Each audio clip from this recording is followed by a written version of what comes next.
Hello, welcome to Verbling. Hi there, I'm teacher Oakley. And once again, it's time for famous quotes. And today, in a famous quotes class, we're going to be looking at Fyodor Dostoevsky.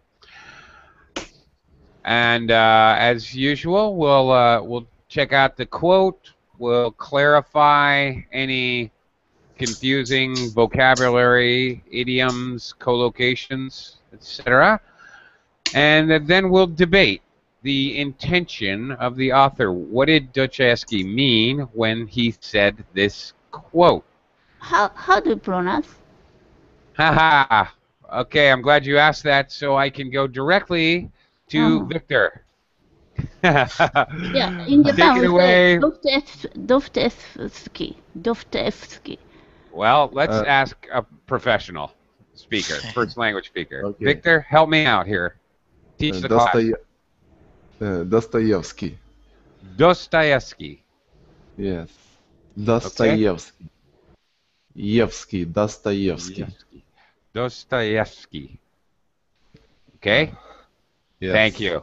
You're an excellent assistant, Victor. It's pretty close, and every Russian person understands. Okay. Yeah, of course. Dostoevsky. Okay. And Dostoevsky. Dostoevsky. Okay. Oh, now it's better. Now it's good. Thank you. Thank you very much, Victor. All right, so Heidi, there you go. I, too, learned something. Nice.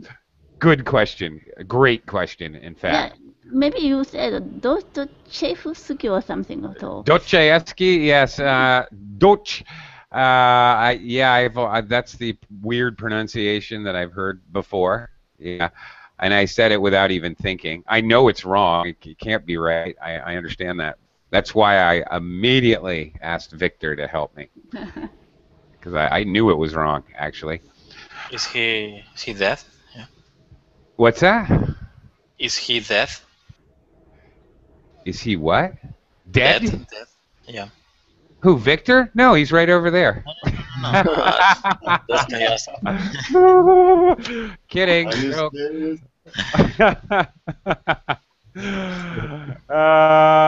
he dead? I believe he is. Or he's sleeping heavily.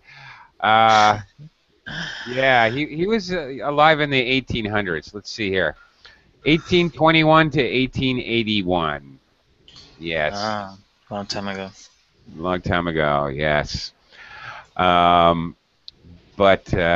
okay. Let me say hello to everyone, get a mic check, and let's talk about Dostoevsky a little, and then we'll look at his quotes. So, okay, Victor, thank you, hello. I know you're here. Heidi, thank you, hello. Daniel, thank you, hello. Araceli, are you here? Yes. Can you hear me now? When you hear me now? Yes. No? That was a short tunnel that you just went through. Yes. I can hear you now. Okay, we're good. Oh. Okay, I'll do my best. I can listen to you sometimes, and sometimes I can't. So if you see I'm drop off, because I having a lot of connection problems today, so it's not working. Okay. But I'll try. All right, fair enough. Thanks for joining, and also thanks for joining Alejandro. Hello. Hello, teacher. Hello, hello. Nice to have you back again. And also, it's always a pleasure to see Ismail. Hello, Ismail. Hello, Oakley. Nice to see you again. Yeah. How are you doing? I am doing well, Oakley. Thank you. How are you? I'm doing okay, actually. Pretty good. I'm actually very excited because it was raining very hard. Maybe you guys could hear it. And my power stayed on. Yay. How is the temperature? Temperature, hot, humid, same. Hot, humid, wet.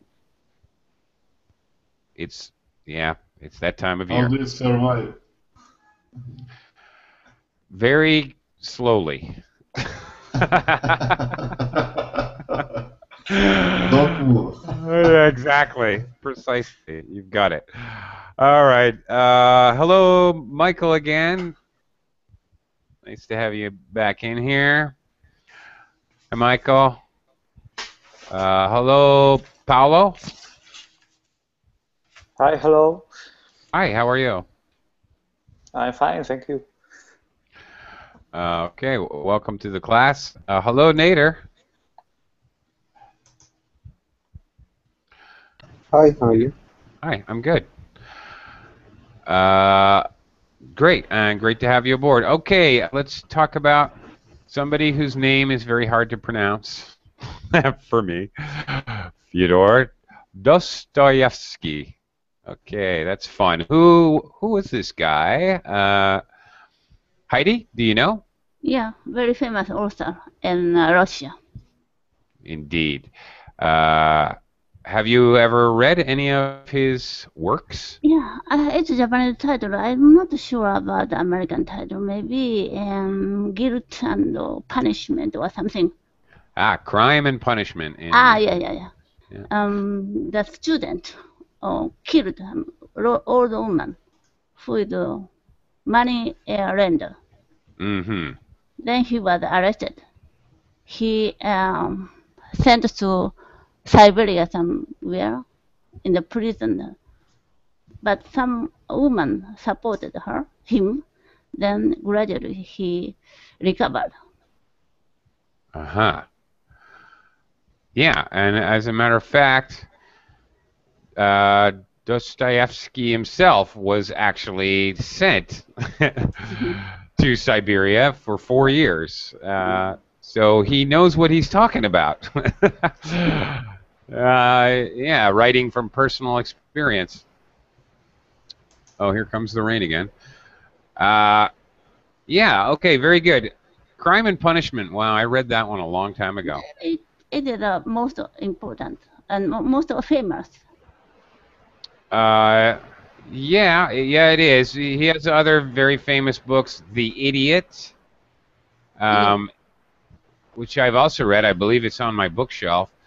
And also the Brothers Karamazov, which I actually have never read. I have meant to read that like so many times, but I've picked it up in a bookstore, I've picked it up in the library, and then put it back on the shelf. I'll do it later. Has anybody ever read the Brothers Karamazov? Anybody here? No? Mm-hmm. Okay, then I never mind. Oh, okay. I was worried that I was missing something. It's another pretty famous book, but okay. Oh, weird.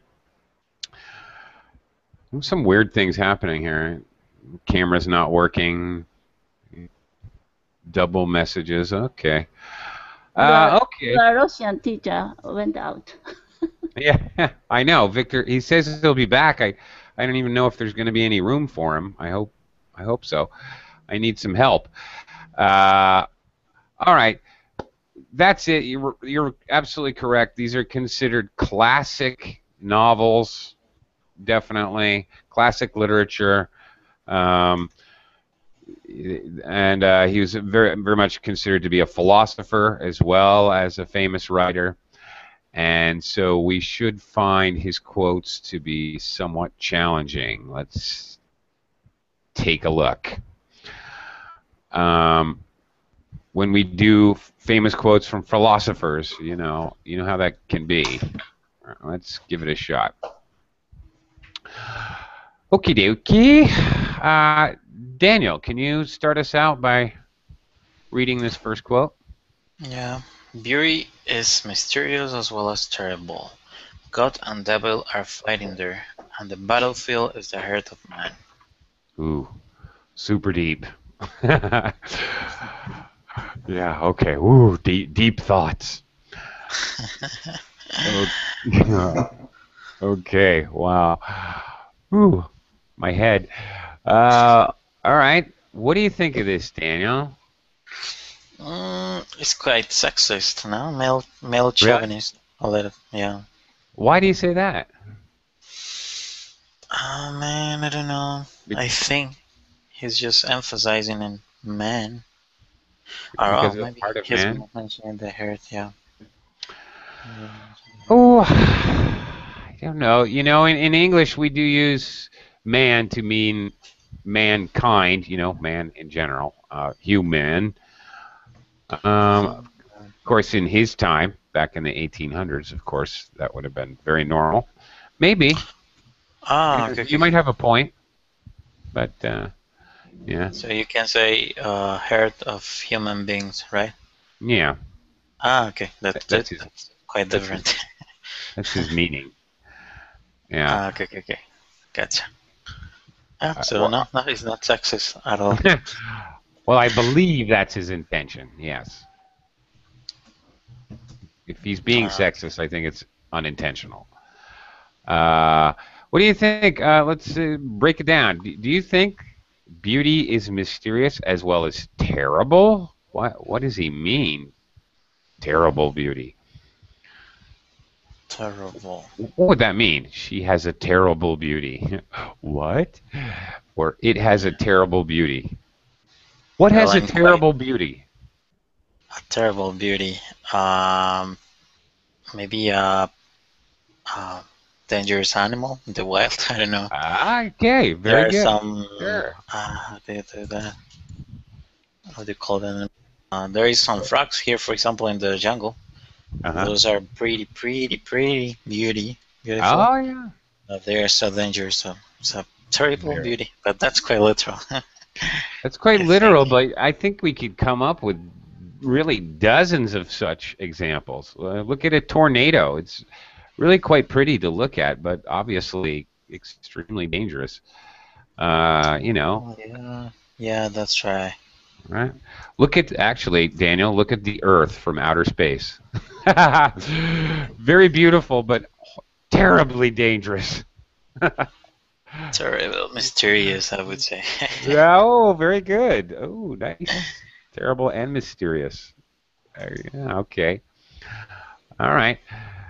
So, okay, we can paint little pictures of ideas there, and then, okay, God and the devil are fighting there. Ooh. And the battlefield is the heart of man. Wow. What is he saying here?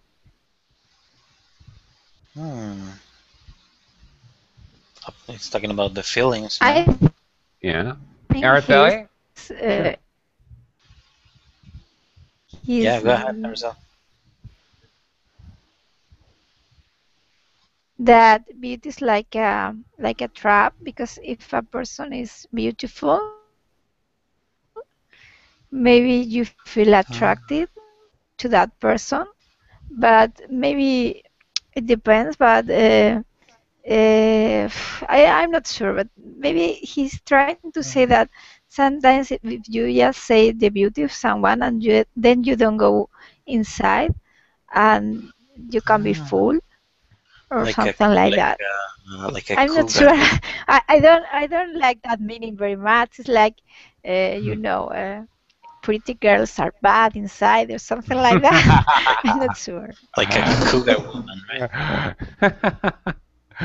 Yeah, what are you implying exactly? It's very simple. Okay, please. Beautiful woman. Beautiful woman. Beautiful woman is mysterious and terrible, but only she is living by herself with her idea. But man, he is attracted by the woman, so only in his mind, she is mysterious. When she refuses something, she is terrible. Judgment is only a man's heart, inside his heart. And that's the battlefield. The woman doesn't care about that. Only she is behaving by herself. Doesn't care about others' mind or feeling. Okay. All right. Interesting. Yeah, I see what you're saying. I see where you're going. Okay. Ismail, do you have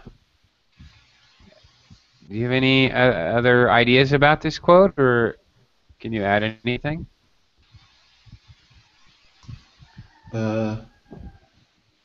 Okay. Actually, we should know about Dostoevsky time to interpret his quotes. He lived between two world wars, and he suffered lots of things in this period, and he reflects this suffering in his books. Mm-hmm. Yes. This is true. There's a lot of suffering going on in his books. Very, very Yes. true. His books are generally a little pessimistic because of the time in which he lived. Yeah, Actually, I would agree with that. I would definitely agree with that. And as we look at more quotes, I think the quotes will actually reflect what you're saying. yes. Yeah, I definitely think so. Excuse me. Okay, I think yeah, we're gonna find that the quotes are somewhat tinged with a little bit of gloom and doom attitude. I think that's true. Does I'm throwing this out to the class. Nader, Michael, Paolo, do you Alejandro, do any of you gentlemen have another interpretation of this quote or any additional insights? Or shall we move on? Moving on. No. We need to hear from you. Sorry? We need to hear your view. My view? I have no view whatsoever. I'm completely neutral on this. This quote is mysterious as well as wonderful. Yes, it is. This quote is mysterious as well as terrible. Okay. I think examples that other students brought up about reflecting relationship between men and women is, if it's not the true point, it's a very good illustration of the point at the very least. Nader, you're going to say? I'm sorry. Yes, I'm a bit confused because if he said beauty is wonderful as well as terrible, it may be beauty is a grace or maybe something bad. It depends on the person who is beautiful. God and devil are fighting there. So God is giving you this grace so you can use it in a good way. Or devil is trying to, convince you to use your beauty against other people or to attract and deceive other people. And the battlefield is the heart of man. Maybe the battlefield between the God and devil here defines who you are, whether you are using your beauty in a good way or in a bad way. Maybe. Maybe. Also, Ismail posted, I like what he just put in the Verbling chat. Beauty is mysterious and changes from man to another man. You know, what I think is beautiful, you may not. Beauty is an opinion, of course. Which makes it mysterious, I guess. Here's another quote. Real beauty is an overall opinion of lots of men. Did you understand what I mean or no? One more time? Real beauty is an overall opinion of many men. Really? Who said that? Yeah. It's my quote. Oh, it's your quote. Yeah. Who said that? I made up like on the spot. You should write a book. Okay, next it's quite Saturday. simple. Yes. Famous quotes from Michael. Okay. Oh, I will prepare like 2 pages of this kind of Excellent. Very good. Excellent. Yeah, I should actually we should do that one of these days. Famous quotes, and everybody who comes to class will share a quote that they made themselves. Yeah, that's good. That's good. Yeah, great. Okay, let's move on here. Paolo, you've been very quiet. Can you read this next quote here? Okay. Sarcasm, the last refuge of modest and chaste soul people when the privacy of their soul is coarsely and intrusively invaded. Mm-hmm. Okay. Paolo, are there any vocabulary words that you don't understand here that you need help with? Yeah, it's the chaste soul. I don't know what it means that. Okay. Okay. How can I delicately explain this? Well, first of all, just recognize that this is a hyphenated adjective. So basically, the author has just created this. I don't think you'd find this in the dictionary, probably. I'm not sure. Maybe you would. Okay. So let's look at the two words, knowing that this is an adjective formed from two words. Chaste, okay, in its most common meaning, actually means someone who's if you're chaste, it means that you really don't have physical relations. Okay, you're a virgin, you're chaste. But in a broader sense, it can also mean that you have a pure, unblemished,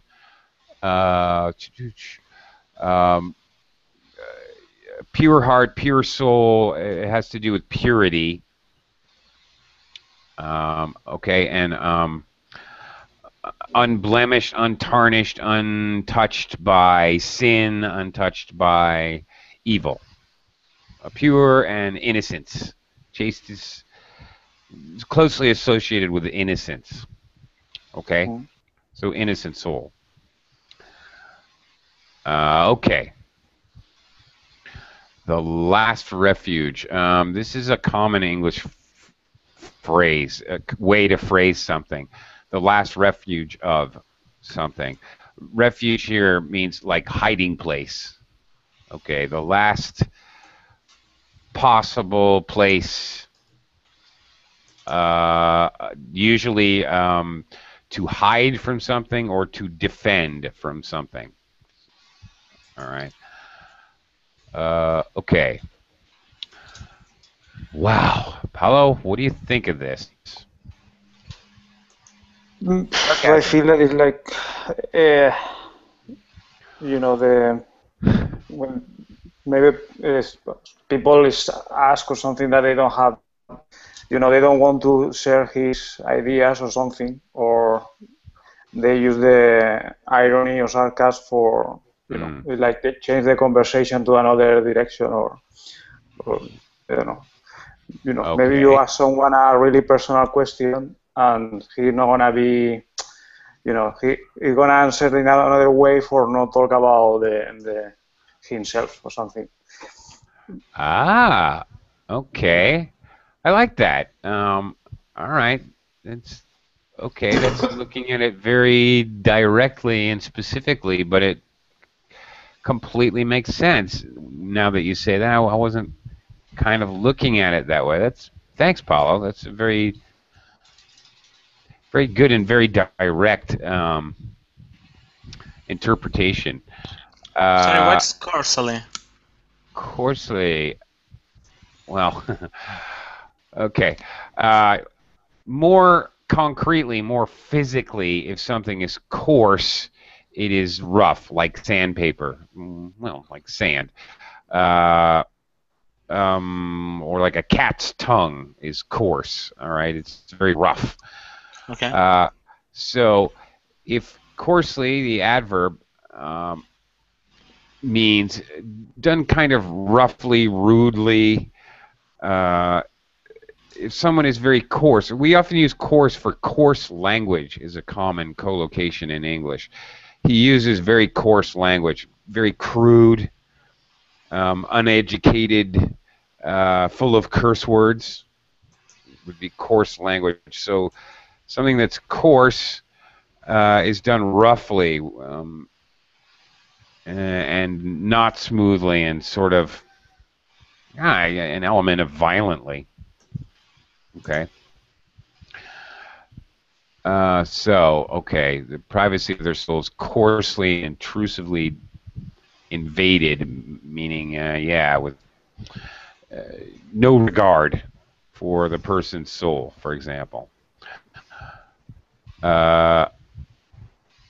Okay. Vincent, welcome to the class. Hello. Hello. Good morning, teacher. How are you? Good morning. I'm doing okay. Thanks for asking. Nice to see you again. Okay, thank you. Bye. Okay, we'll talk to you in a little bit. Let you catch up to the class here a little bit. You know, today's class, usually I kind of take turns and I call on everyone to try to interpret.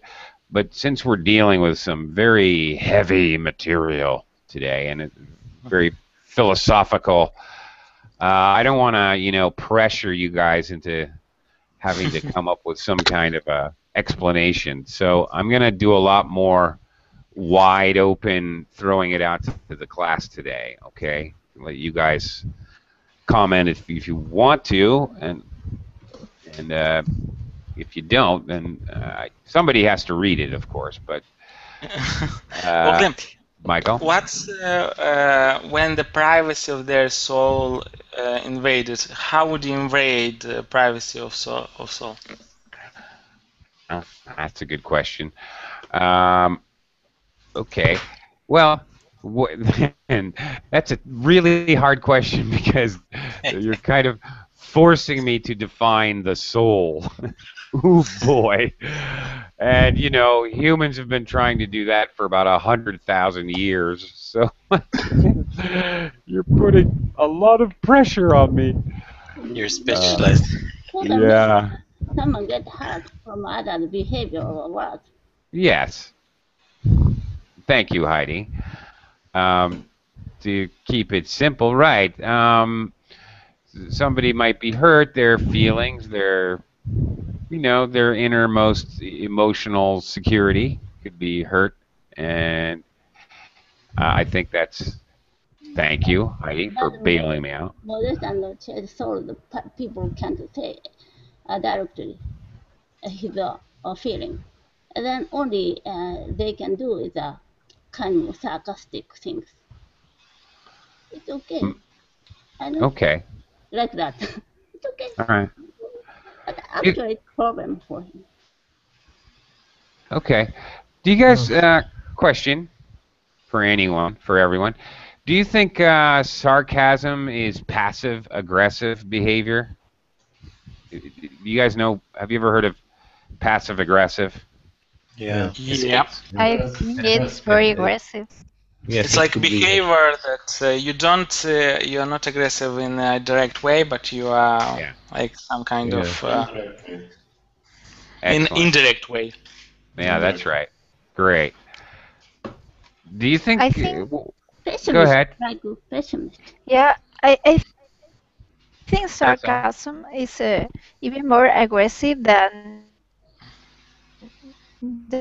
maybe hard words, because it seems polite, but sometimes a person who is being sarcastic with you can be more harmful than directly to tell you something, because it's like the aggressive. It's kind of aggressivity that's very subtle, So it's very difficult to defend from it. Ah, okay. It's very difficult to defend sarcasm. I think Yes, that's because a it's very good very point. underground, Yeah, I actually, But sometimes can be humorous, like you do, for example. Yeah, not offensive. But it's very intelligent. Yeah, obviously smart. Yeah, all the smart people, I think, can make up sarcastic things. I don't know. Okay. Okay. It's interesting. Sarcasm is, is Dostoevsky saying sarcasm is a defense then? It seems like he is. Okay. But sarcasm could be offensive or defensive. That's debatable in and of itself, actually. Yes, it could be either, no? Yeah, I don't know either. Either, yes. It's a very open question, really. So, okay. Going back to my question, what's the privacy of their soul? How do you invade that? I mean, how do you invade the privacy of the soul? I maybe missed the explanation. Yeah, we didn't really explain. We sort of gave an example. Maybe the privacy of the soul, I don't know, maybe the things that a person believes really deep down, their core values, their core emotions. So I'm just theoretically talking here. It's my interpretation, and of course, because different people have interpretation of the soul itself, you'd probably get 9 different answers from the 9 different people in this room, honestly. Okay, so I'm not sure how to answer that. What is the privacy of their soul? Because I don't know how to explain what is the soul. Well, well, let's say soul is the way you think, like in this way. Let's like say that soul is the way you think, your personality, like. So. Okay. If we explain like that. All right. Well, Paulo says hurting their feelings, and that's basically what Heidi was saying too. Yeah. Yes. All right. If you want to really simplify it, that works for me, and I think that's what I'm trying to say, except I'm saying it in a much more roundabout way. Okay. Okay. Whew, rugged. All right. Alejandro, you've been quiet. Can you read this one for me, please? A question, teacher. Sure. Do you think that there is an analogy between Fyodor Dostoevsky and Stevenson? The strange case of Dr. Jekyll and Mr. Hyde, for example. Analogy between Dr. Jekyll and Mr. Hyde and... Yes, about this between good and evil. Okay. God and the devil are fighting there. God and devil. Yeah. It's something similar. I think there is something similar, no? Or not? Yeah, okay. The classic struggle between good and evil, right? As played out in, well, as it says here, the heart of man, as played out in the lives of men. Yeah, I think you could. I think you could go there. I do. I think you could say that. That actually a lot of. Perhaps Stevenson has taken something from Fyodor Dostoevsky. Yeah, maybe. Exactly. Yeah. Probably. When was Dr. Jekyll and Mr. Hyde written? That'd be interesting to look at when. I don't remember this. I don't either. I don't know. Interesting. Okay. Interesting point. Alejandro, can you do me a favor and read the quote? Okay. One can know a man from his laugh, And if you like a man's laugh before you know anything of him, you may confidently say that he is a good man. Mm-hmm. What do you think, Alejandro? Can you tell a man by his laugh? Oof. I think to know um, uh, a man is necessary more time. More time. Mm-hmm. Yeah. Okay. More time than just hearing his laugh. Really? Alejandro, what can you tell about me from my laugh? Evil laugh, that's called. No, it's yeah, that's my natural laugh, really. We must refer to psychology of laughing, teacher. Yes. It's not real. No, it is real, Alejandro, I swear. No. Yes, I walk around my laboratory mixing chemicals, laughing all day long. Rubbing my hands together. Like a evil scientist. Indeed. Yes. One day I will rule the world. Okay. All right. Let me throw this one out to the crowd. Can you know someone by their laugh? And would you be so confident as Dostoevsky is about the fact that he's a good man? I don't know about that myself. I think might be like that, but sure you could be mistaken as always. So yeah, you should gather some more information before you make your conclusion. Not only laugh. As Alejandro pointed out to us, actually, right? All right. But I think that you could may pay attention at people that are laughing a lot. Yes. Not yes, just too how. Laughing too much. Yeah. Oh, good point. Not just how you laugh, but how much you laugh. Mm-hmm. Yes. Interesting. Good point. It could be the opposite, no, of an easy way to people. Easy way. Yes. Could be dangerous. I think it would be also dangerous. Could be dangerous, right? Could be hiding his real personality, all right? The tears of a clown. Okay. Yeah. Okay. Hey, let's keep this thing rolling. Nader, what do you think of the next one here? The soul is healed by being with children. Yes, I agree. I do agree. Yeah. Because children, they never.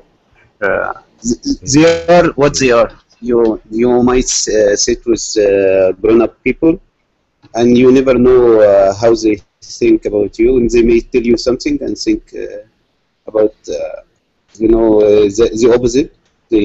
But children are not hypocrite. They are not. You know them. They are honest. When they laugh, they feel they are funny. When they are sad, they are not playful at all. Yeah. Nicely said. Yeah, you're absolutely right. It's great. Children are great because they're not hypocrites, and nicely said. I'm with you on this one, Nader. I totally agree with this. Anybody else have any comment about this? Rather direct. Children are not infected with the nasty world that we know. No. Not infected. Good word. I like that. Infected. When did you get infected? Oh, boy. Yeah. Good point. Yeah. Sometimes a little of the innocence rubs off, and I think that's a good thing. That's very strange, No. Yeah. Well, it's hard to argue with this. Okay, let's move on. Heidi, can you read this next one? Whoops. Heidi, are you there? Yes. Yes. Yeah, go ahead. We sometimes encounter people, even perfect strangers, who begin to interest us at first sight. Somehow, suddenly, all at once, before a word has been spoken. What do you think? Is that true? Yeah, I think so. Yeah. Only from the face. Sometimes, at first, I dislike or I choose. I'm ready to choose from the impression of face or a total figure. Okay. So, okay. I think many of us have experienced that very instant. First impression is very important. Yeah, first impression and yeah, feeling. Have you ever met somebody and they actually scare you? Your first impression is like run or hit them with a hammer in the head or shoot them or something? Well, What's encounter? Sorry, Michael? Encounter. What's that? Sometimes encounter. Meet. Encounter. Meet people. Common collocation is chance encounter. You meet somebody not planned. It's a chance encounter. Common collocation. All right. An encounter is just meeting people. Or can mean to interact. Aliens. Or you can encounter aliens outer space. You could encounter aliens. You can encounter a problem. It's usually because I see it all the time with aliens. Really? Close encounters of the third kind, right? You could encounter your wife or your husband if you're a girl. Already many aliens in this world. Yeah. Perhaps all together we are aliens. We are aliens. No, or not. Everyone There's something about incommunicability. Yes. Well, yes. My theory is everyone except me is an alien. Yes, I know it is. But I think there is something about empathy with this sentence. No, perhaps you have. Yeah. At first sight, you can find people that accept you in some way, that you feel at easy with them. Yes, in this way there is some. I can see empathy, but yes, I can define exactly what is it. Yeah. Okay. Whoops. So there is no about talking or the expert. Perhaps no, not also about the expert, but a sensation, feeling. Right. Feeling, okay. Yes. All right. It's the phrase is at ease. If you're at ease, you're peaceful, calm, comfortable, very comfortable. If you're at ease with somebody. Okay. Ismail, I just read your comment. I saw the comment about children.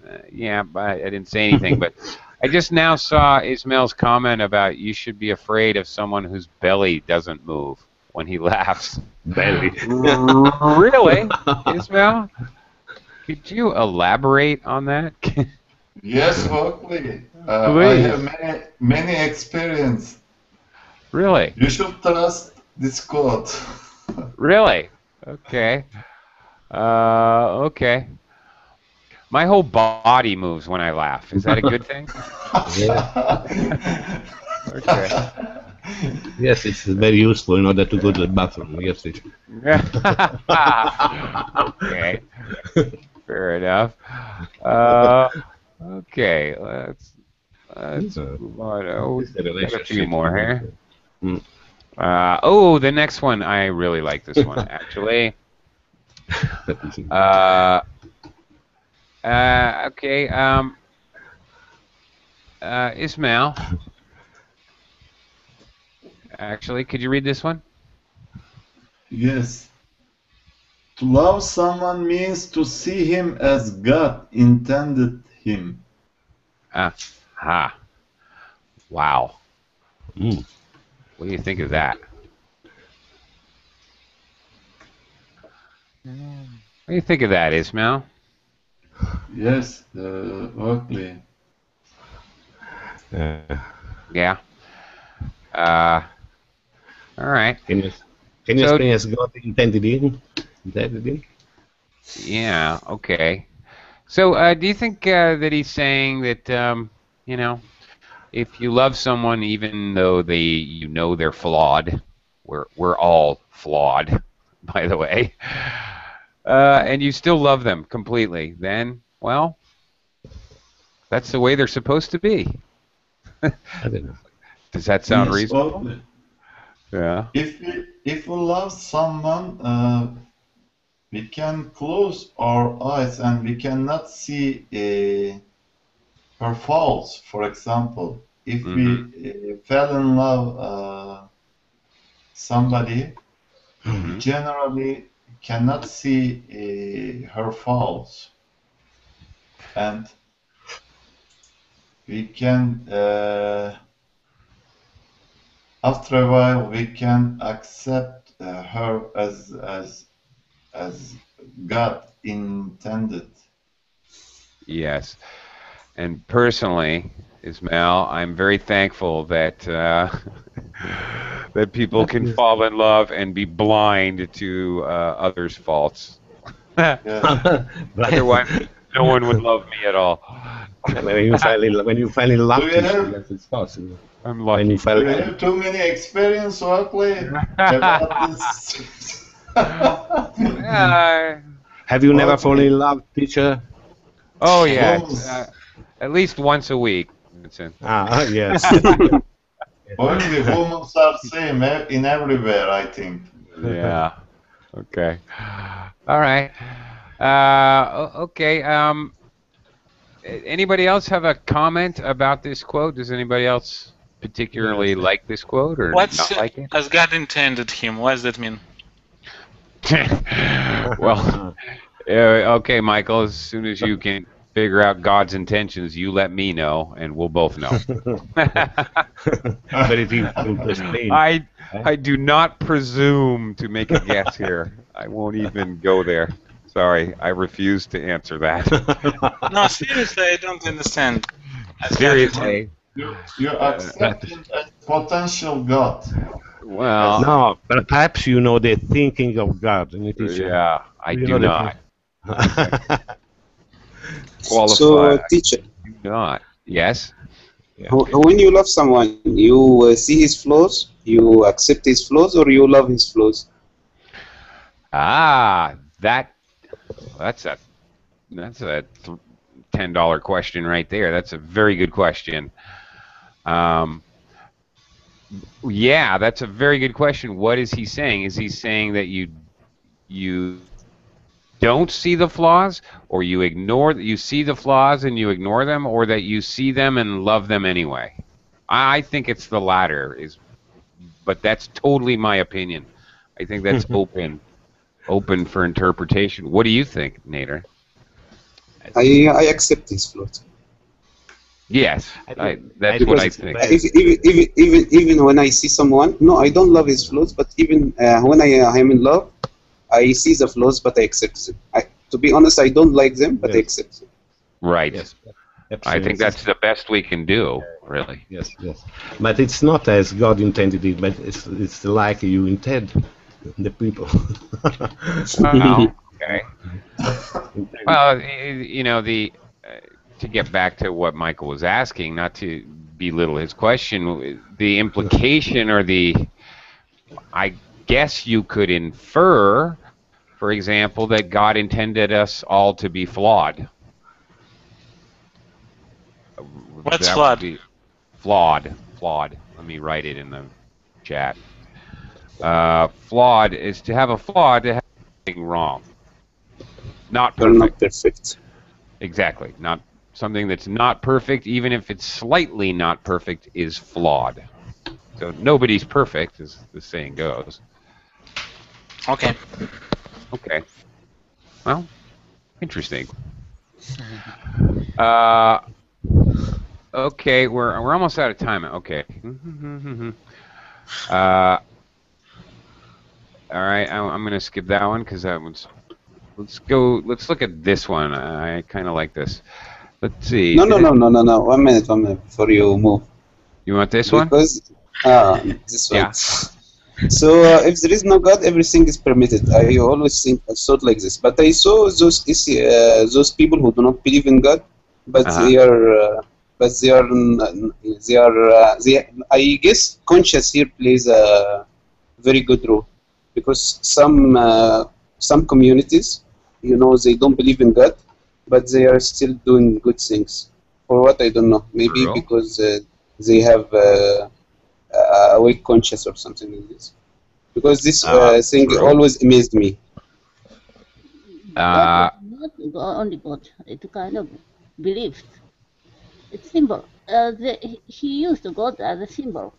Every people have some philosophy or some idea to live. It means God. Okay. Yes. Could be, yes. Well, right? Is he just using God as a symbol of basically? As a concept of ethic. Yes. All right. Rules. I mean, law or ethic. Japanese is a Buddhism, so we don't have any God, but we have philosophy. Mm-hmm. Okay.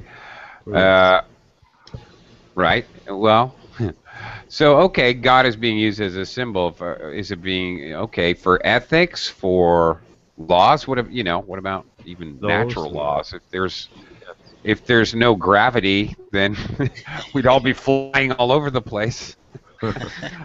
There's certain physical laws, even if you really want to, physical rules to existence. I mean, is that imparted by God, imparted by philosophy? What is that? Ooh, wow, the meaning of life, the universe, and everything. By coexistence. I'm getting a headache. Let's move to the next one. You like that one? Okay. Go ahead and read it then, Michael. Power is given only to those who dare to lower themselves and pick it up. Only one thing matters, one thing, to be able to dare. Aha. What do you think of that? I really like. What's that? To lower themselves and pick it up. Yeah. What does he mean? To be mean.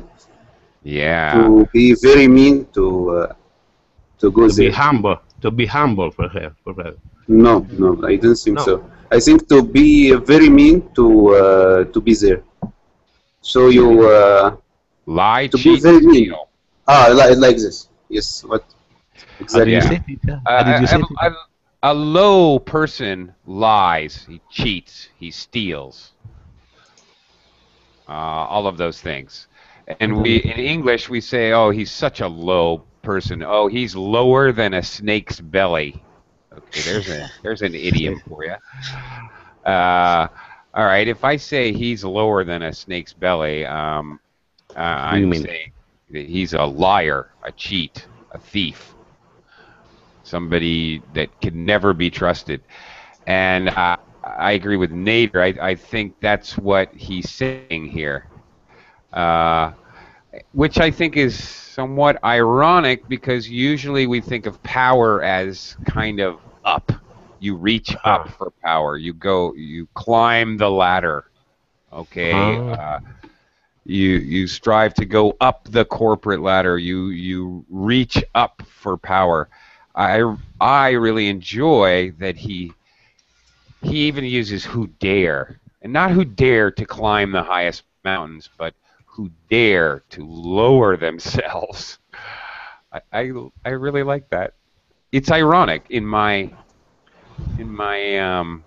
I don't know, the way I see it.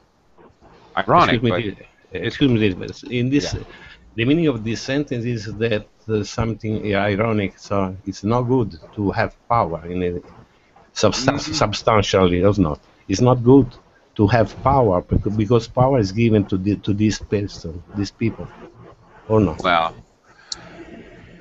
Well, I think in my opinion, the idea is power is achieved by lying, cheating, and stealing, and all you have to do is be able to dare to do those things. So power is not a good thing, no, teacher. Well, I not for me. I'm not particularly interested in power, but go tell it to Vladimir Putin. Yes. There are lots of politics. How do you say politics? Yeah. Politicians. I'll be equal-handed. Tell it to Obama. They are interested, no? Yeah. Politicians are there. Yeah. Politicians, just an example, but fitting, I think. All right. Does that's my interpretation.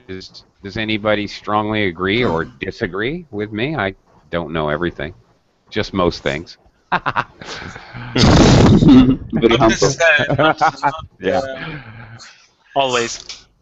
What's that, Michael?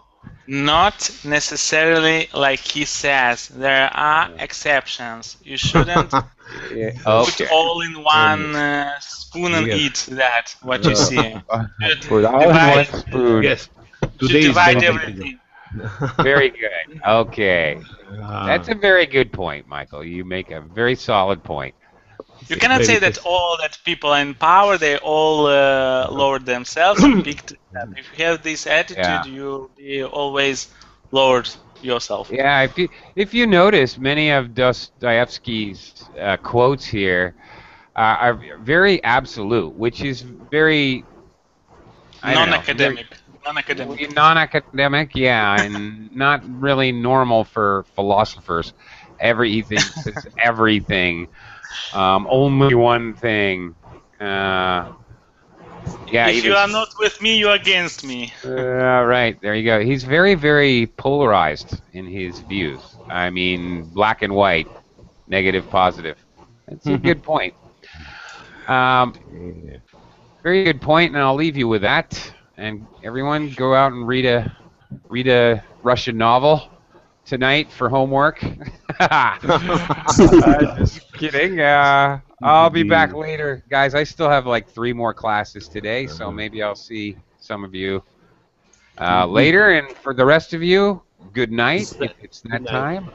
We could have nightmares. We could have nightmares in this case.